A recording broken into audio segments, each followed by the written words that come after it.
La ville de Saint-Paul-et-Dax ambitionne l'autosuffisance énergétique en 2030 et au moins la moitié en 2026. La transition énergétique est donc un sujet clé. L'équipe mobilisée par le conseil municipal multiplie les actions et un de ses principaux axes concerne la mise en mouvement de la jeunesse.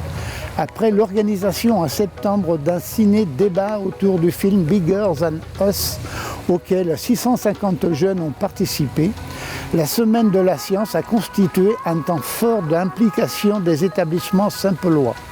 École élémentaire, collège, lycée, avec des animations autour de l'énergie solaire, des économies d'énergie et de l'emploi de matériaux durables. Nous tenons à remercier les élèves, les professeurs et la direction de ces établissements, ainsi que la CAPEB, Confédération de l'artisanat et des petites entreprises du bâtiment, qui ont rendu possible cette action. Alors, nous avons été contactés en ce début d'année par l'association Transition écologique de Saint-Paul. Nous y avons répondu rapidement, positivement, dans la mesure où, au sein de l'établissement, nous avons obtenu la labellisation au développement durable. La démarche répond effectivement à une demande institutionnelle et puis c'est une préoccupation de société qui est importante, qui, aux yeux de l'ensemble de la communauté, paraît fondamentale. Comment éduquer nos jeunes à partir du début de la 6e sur les valeurs de développement durable, de transition écologique. Et puis au-delà, on développe tout ce qui est participation citoyenne, tout ce qui est solidarité, tout ce qui est respect de l'autre. Et cette labellisation à travers ces 17 objectifs répond à une vraie attente et donne sens à un projet d'établissement avec une problématique sociétale importante et qui nous semble fondamentale de développer. Avec les spécialistes de l'association, le lycée Haroun Tazieff, la classe de M. Bermond, ainsi que le préparateur en physique et chimie, avaient conçu des maquettes et prêté des modules tout faits, donc utilisant l'énergie photovoltaïque et l'hydrogène produit par électrolyse. Et tout ça dans un cadre très ludique avec circuit automobile, moteur avec hélice, lampe clignotante, voilà. Plusieurs objectifs. Sensibiliser tous les gamins et les ados, les jeunes qu'on a rencontrés au développement durable.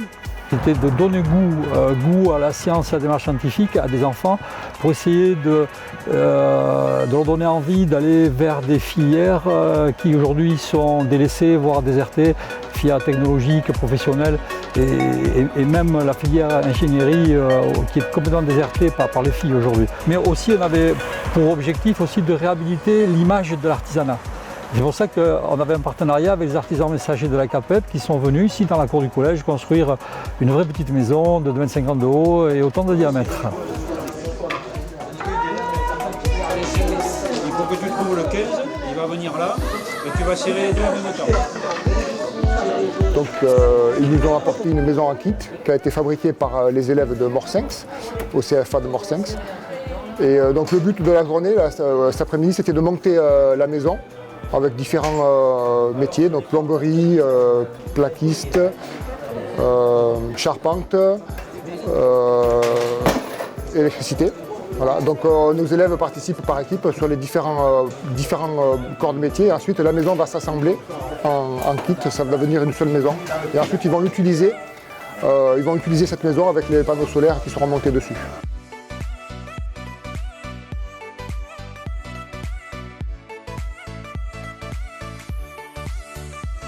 Ce projet a été fait pour sensibiliser les élèves à l'écologie et au réchauffement de la planète et également aussi pour susciter des passions pour les métiers du bâtiment qui sont en pleine évolution par rapport justement à l'écologie.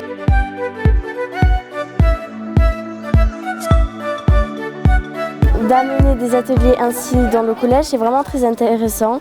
J'aimerais bien que ça continue ainsi car c'est amusant et en même temps on apprend plein de choses sur l'écologie, sur l'électricité, sur tout ce qui appartient à ce domaine. Ce qui m'a plu le plus, c'est de pouvoir faire la maquette d'une maison en format géant et de pouvoir coopérer avec une camarade de classe. Ce que j'ai appris, c'est surtout qu'on pouvait utiliser l'énergie du soleil pour en faire de l'électricité et éviter que ça pollue la planète. Alors, au niveau de l'électricité, Ici, ça va arriver en courant continu jusqu'à l'onduleur qui va transformer le courant continu en courant alternatif pour qu'il puisse être utilisé par notamment le circuit et tous les objets domestiques.